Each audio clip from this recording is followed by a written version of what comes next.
to my channel Deep Astro Universe. A very happy new year to all of you. और आज मैं Libra लग्न के बारे में बताऊंगी उनका फरवरी का महीना कैसा रहेगा। आप तुला लग्न वालों के लिए कैसा रहने वाला है फरवरी।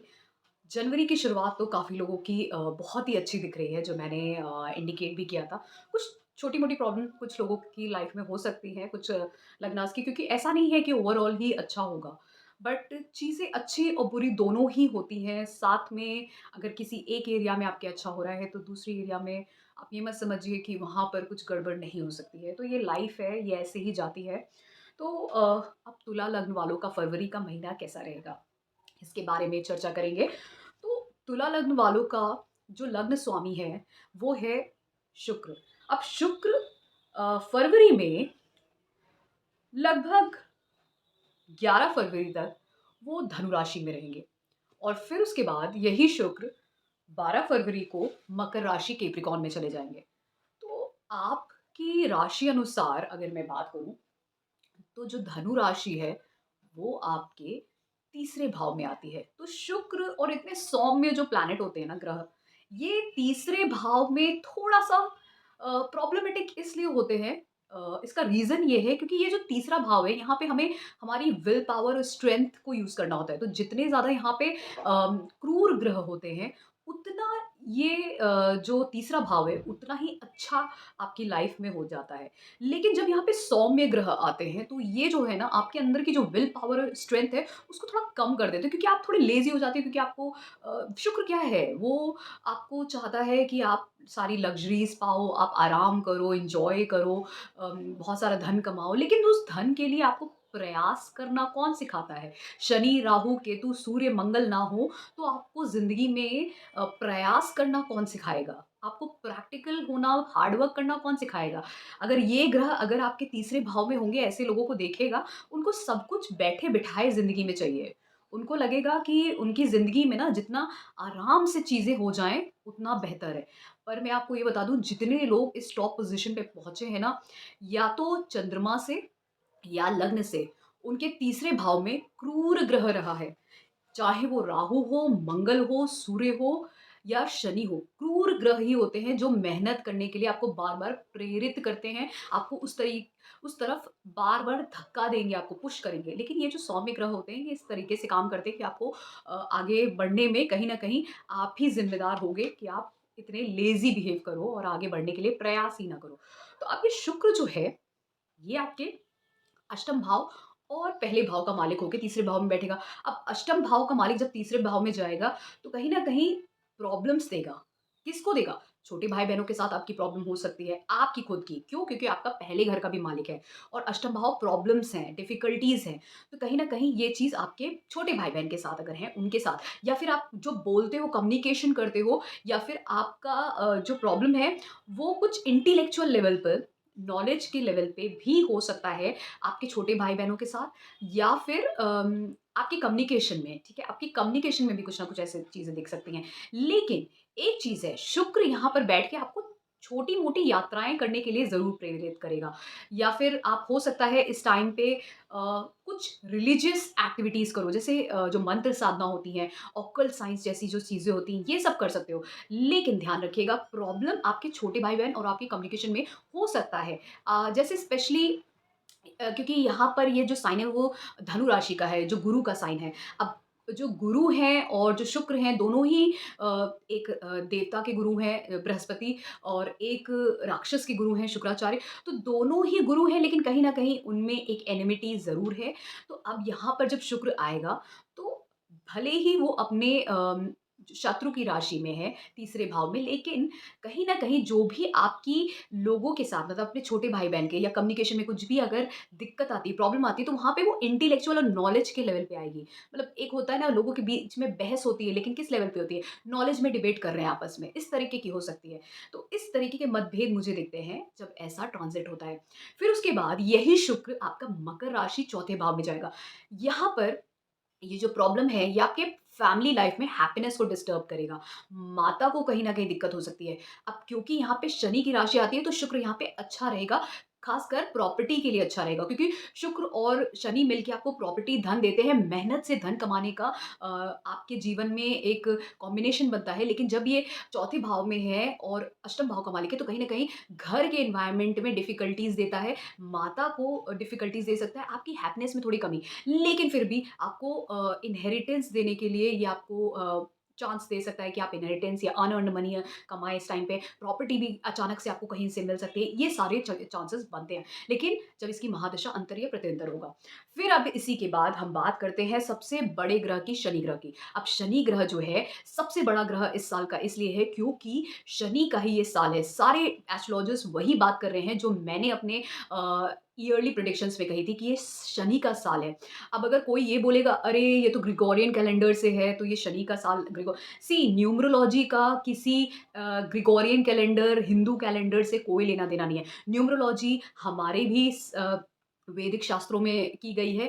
हम लोगों ने ही नंबर्स, 0 नंबर हमारे यहाँ ही आर्यभट्ट ने खोजा था। तो नंबर्स तो हमारे यहाँ ही अ, अगर देखें तो मैथमेटिशियंस जितने भी, अगर आप हिस्ट्री पढ़ो तो आपको समझ में आएगा मैथमेटिशियंस कितने सारे हैं, और बहुत ग्रेट मैथमेटिशियंस न्यूमरोलॉजिस्ट भी रहे हैं इंडिया के। तो न्यूमरोलॉजी किसी ग्रेगोरियन कैलेंडर या किसी वैदिक कैलेंडर की नहीं है। न्यूमरोलॉजी सबकी है। इसीलिए मैंने न्यूमरोलॉजी के हिसाब से बोला कि ये शनि का साल है। इसलिए शनि जिस तरीके की चीज़ें आपसे चाहेगा, और अच्छी बात ये है कि शनि इस वक़्त कुंभ राशि में चल रहा है, तो इसलिए चीज़ें फिर भी बेहतर होंगी, क्योंकि मैंने इसका कंपैरिज़न 1993, 94, 95 से किया, जब शनि कुंभ राशि में चल रहा था, लेकिन वो शनि का साल नहीं था। तो जब वो शनि का साल नहीं था, तब कैसी चीज़ें हुई थी, जब शनि का साल चला है लेकिन शनि किधर था, ये सारी चीज़ें डिफरेंट थी। लेकिन इस बार बेहतर चीज़ ये है कि शनि का ये साल भी है, शनि अपनी कुंभ राशि में है। आप बड़े-बड़ी चीज़ें देखोगे इस साल होते हुए। लोग अपने कर्मों से, अपनी मेहनत से, शनि जब किसी को ताज पहनाता है, तो उसकी मेहनत का फल उससे 10 गुना ज़्यादा देता है। भले ही देर से देता है, लेकिन देता है, और अब शनि देने पे आया है। शनि अपनी राशि में बैठा है, वो देने पे आया है। आपने अपने जीवन में इस टाइम में, इससे पहले जितनी भी डिफ़िकल्टीज़ देखी हैं, जितनी भी परेशानियाँ देखी हैं, तो अगर आपका शनि इस वक़्त, अगर आपकी साढ़े साती भी अच्छी होती है, अगर शनि अपनी राशि में, तो आप ये समझेंगे कि साढ़े साती आपके लिए खराब है। नहीं, हो सकता है साढ़े साती के टाइम में आपको ऐसी-ऐसी पोज़ीशंस पे पहुँचा दे, जहाँ पे ठीक है, आपको बर्डन मिलेगा, डिफ़िकल्टीज़ मिलेंगी, हो सकता है और कोई प्रॉब्लम हो, लेकिन वो आपको यहाँ से यहाँ पहुँचा, क्योंकि शनि रिस्पॉन्सिबिलिटी देता है, और रिस्पॉन्सिबिलिटी कैसे आती है? कार्य से आती है। जब आप ज़िंदगी में कोई कार्य करते हो, तभी उसी से ही आपको रिस्पॉन्सिबिलिटीज़ और हार्ड वर्क करने को मिलता है। तो शनि तो करवा के रहेगा, चाहे कैसे भी करवाए। तो ये आप भूल जाओ, तो ये शनि का साल है, शनि आपको फल देगा वैसे। अब शनि, अच्छी बात ये है कि आपके पंचम भाव में बैठा है। पंचम भाव का जो शनि होता है, वो सप्तम भाव को देखता है, 11वें भाव को देखता है, और आपके दूसरे भाव को देखता है। अब इसमें सबसे इम्पोर्टेंट चीज़, जो पॉइंट नोट करने वाली ये है कि अब जब ये आपके दूसरे और 11वें भाव को देखेगा, तो ये 2 मनी हाउसेज़ हैं, तो कहीं न कहीं धन के लिए आपको प्रेरित करेगा, आगे बढ़ो, पुश करेगा। लेकिन कैसे? 5th हाउस क्या है? 5th हाउस ऐसी चीज़ें हैं जहाँ पर आपकी क्रिएटिविटी का यूज़ होता है। जितने भी मीडिया में काम करने वाले लोग हैं, वो यहीं से आते हैं, और साथ में सिर्फ मीडिया वाले लोग ही नहीं, बल्कि आजकल यूट्यूब और उन सब में भी यही आते हैं। अगर ऑकल्ट साइंस की फ़ील्ड में भी अगर आप हो, और लाल किताब और भी ऑकल्ट साइंस के सब्जेक्ट्स होते हैं, वो भी इसमें आते हैं। मंत्र साधना में हो, बेसिक एजुकेशन की फ़ील्ड में आप हो, तो ये कहीं न कहीं आपके 7th हाउस को एक्टिवेट करता है। अगर आप मीडिया की फ़ील्ड में हो, तो आप पब्लिक इमेज में आ जाओगे, और आप वहाँ से धन कमाओगे। आपके सोशल एनवायरनमेंट बढ़ेगा, आपके पास धन बढ़ेगा, आपकी शादी हो के फैमिली भी बढ़ सकती है। अगर आप नहीं हो सोशल मीडिया पे, अगर आप किसी ऐसी फ़ील्ड में हो जैसे प्रोडक्ट सेलिंग है, क्योंकि 5th हाउस में प्रोडक्ट सेलिंग भी होती है। ऐसे फ़ील्ड में हो जिसमें ट्रेडिंग करते हो, जैसे मैंने बोला प्रोडक्ट सेलिंग, ट्रेडिंग, अगर आप ऐसे फ़ील्ड में हो जिसमें एजुकेशन में क्रिएटिविटी से कुछ करते हो, तो आप उसको एज़ अ बिज़नेस कर सकते हो, और वहाँ से आपके ग्राहक बढ़ेंगे, 11वां घर, धन प्राप्त होगा उनसे, ग्राहक बढ़ेंगे, और आपकी सेविंग 2nd हाउस राइज़ करेगी। इस तरीके के कॉम्बिनेशन बनते हैं ये शनि की वजह से। फिर उसके बाद, शनि के बाद मंगल की बात करते हैं। मंगल भी बहुत इंपॉर्टेंट ग्रह है। अगर इसकी महादशांतर या प्रत्यंतर चल रहा है, तो इसका भी इफ़ेक्ट आपको दिखेगा। अब मंगल जो है, ये आपका 4 फरवरी तक धनु राशि में रहेगा। तो धनु राशि की हम बात नहीं करेंगे, हम सीधे बात करेंगे मकर की। अब मकर में जब ये जाएगा मंगल 5 फरवरी को, तो ये कैसा प्रभाव देगा? अब क्योंकि मकर राशि आपकी आती है चौथे भाव में, अब यहाँ पे मंगल रहेगा। अगर मैं आपको ये बोलूँ कि जब तक कि मंगल चौथे भाव में रहेगा, शनि आपका 5वें भाव में रहेगा, फिर उसके बाद राहु रहेगा। तो मंगल क्या है? मंगल एक एनर्जी है। जब आपके चौथे भाव में रहती है ना, तो यहाँ पे कहीं न कहीं कालपुरुष कुंडली में ये अस्त हो जाता है मंगल। तो कहीं न कहीं आप घर के एनवायरनमेंट में थोड़ा हो सकता है ढीले पड़े हो, मतलब आपको मन ना करे काम करने का, क्योंकि आप घर पे हो और घर में आपको रह के आराम करने का इस टाइम पे मन करे, आपको ज़्यादा काम ना करना पड़े, ऐसा फ़ील हो। लेकिन अच्छी बात ये है कि यहाँ पे मंगल मकर राशि में उच्च का भी है। अब यहाँ पे लिब्रा वालों के लिए, तुला लग्न वालों के लिए सबसे हैरान करने वाली बात ये होती है कि मकर राशि जहाँ पे मंगल उच्च का होता है, वो चौथे भाव में आती है, जहाँ पे मंगल कालपुरुष कुंडली में नीच का होता है। तो अब ये कैसे प्रभाव डालेगा? अब मंगल जो है वो शनि की राशि में जहाँ पे उच्च होता है। तो कहीं न कहीं आप एक्टिवेट हमें इस टाइम पे ज़्यादा रहोगे, आपकी एनर्जी ना घर पे भी एक्टिवेटेड रहेगी हर वक़्त। और घर पे भी एक्टिवेटेड रहने की वजह से कहीं न कहीं ये जो एनर्जी है, ये आप अपने कार्य क्षेत्र में लगा पाओगे, ये एनर्जी घर पे रह के। ये एनर्जी जो आपके अंदर भी है, क्योंकि ये 4th हाउस आपकी हैप्पीनेस, आपके अंदर की एनर्जी भी है। तो ये जब आप अपने कार्य क्षेत्र 7th भाव में लगाओगे, 10th भाव अपने स्टेटस और करियर को डेवलप करने के लिए लगाओगे, तो वहाँ से बहुत सारे ट्रांसफॉर्मेशंस जो होंगे, जो अष्टम दृष्टि जो मंगल की जाएगी 11वें भाव में, तो वहाँ से आपको बहुत सारे लाभ बनेंगे और आपको कस्टमर्स भी बढ़ेंगे। लाभ और कस्टमर्स दोनों बढ़ेंगे। तो ये है मंगल का प्रभाव। और अच्छी बात ये है कि मंगल जिस राशि में बैठा है शनि, शनि उसके बाद नेक्स्ट राशि में ही बैठा है। तो ये जो इफ़ेक्ट है, अगर इसको भृगुनंदी नाड़ी से मैं समझाऊँ, तो मंगल जो है वो आपकी एनर्जी है, ऊर्जा है। तो जितनी ऊर्जा आप अपने कार्य क्षेत्र में लगाओगे, जो शनि है उसके नेक्स्ट बैठा है, फरवरी ये बता रही है, तो जितनी ऊर्जा आप अपने कार्य क्षेत्र में लगाओगे, अपने कर्मों पे लगाओगे, तो उसका जो रिज़ल्ट है, प्रभाव है, वो आपको राहु देगा। राहु कहाँ बैठा है? छठे घर में। राहु धन देता है छठे घर में। बहुत बड़ी पोज़ीशन भी दे सकता है कॉम्पिटिटिव एग्ज़ाम क्लियर करा के।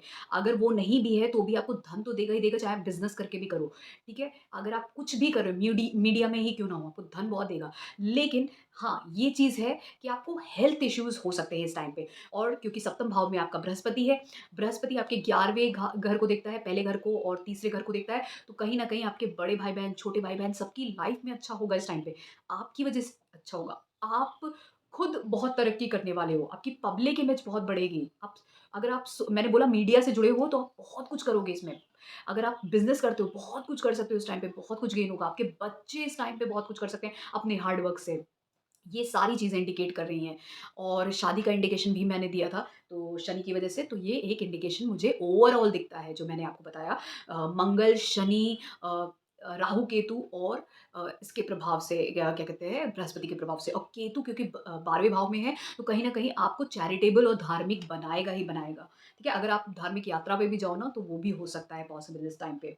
और फिर उसके बाद बुध की बात करते हैं। बुध की महादशा अंतर्य प्रतिनिधि चला होगा, तो ये पहले मकर राशि में रहेगा और फिर उसके बाद अंत में 20 फरवरी को ये कुंभ राशि में जाएगा। तो जब तक ये मकर राशि में रहेगा, लगभग मकर राशि में ही रहेगा, तो बुध, आपकी जो राशियाँ हैं बुध की, वो एक 9वें भाव में पड़ती है और दूसरी 12वें भाव में। तो ये फ़ॉरेन का ट्रैवल जो होता है ना, वो यहीं पे दिखता है। ट्रैवल, वो भी फ़ॉरेन प्लेसेस में। जो आप एरोप्लेन से जो ट्रैवल करते हो ना, इतना डिस्टेंस हो, उसको हम 9वें भाव से देखते हैं और 12वें भाव से देखते हैं। तो ये जब भाव का मालिक जब आपके चौथे भाव में जाएगा, तो कहीं न कहीं घर से दूर जाने के चांसेस बहुत ज़्यादा बन सकते हैं। या तो आपके घर से दूर जाने के, या आप अपने माता पक्ष से दूर जा रहे हो, या आपका घर ही शिफ्ट हो रहा है कहीं पे। ये चीज़ें इंडिकेट करती है, लेकिन कब? जब इसकी महादशा अंतर्य प्रत्यंतर होगा। फिर उसके बाद ये पंचम भाव में चला जाएगा 20 फरवरी को, तो ये कहीं न कहीं चेंजेस की तरफ दिखा रहा है। आपके बच्चे भी जा सकते हैं।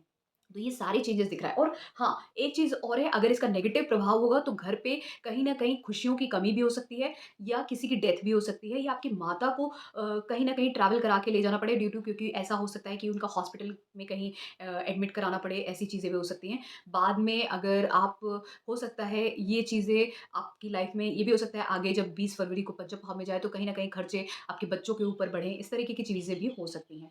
तो ये भी इंडिकेशन, पॉजिटिव नेगेटिव दोनों ही इंडिकेशन होते हैं एक प्लैनेट के, जो ट्रांज़िट करता है वो डिपेंड करता है आपका कैसा प्लेस्ड है, अच्छा या बुरा। फिर सूर्य की बात करते हैं। सूर्य लगभग 13 फरवरी तक मकर राशि में रहेंगे और फिर उसके बाद कुंभ राशि में जाएँगे। तो मकर राशि तक जब तक ही रहेंगे सूर्य चौथे भाव में आपके 10th भाव को दृष्टि देते रहेंगे, सप्तम दृष्टि। तो कहीं न कहीं आपके करियर में कहीं न कहीं स्टेटस और अपलिफ्टमेंट ज़रूर देंगे। फिर उसके बाद जब ये पंचम भाव में जाएँगे, तो पंचम भाव का मालिक ही होता है कालपुरुष कुंडली में, तो नेम फेम दे सकते हैं इस टाइम पे, क्योंकि वो 11वें भाव को भी देखेंगे और पंचम भाव जो फेम का होता है वहाँ पे बैठ रहे हैं। आपके बच्चों की लाइफ़ में नेम फेम भी दे सकते हैं और आप कुछ खुद कुछ अच्छा कर सकते हो। आपके बड़े भाई-बहन भी कुछ अच्छा कर सकते हैं अपनी लाइफ़ में।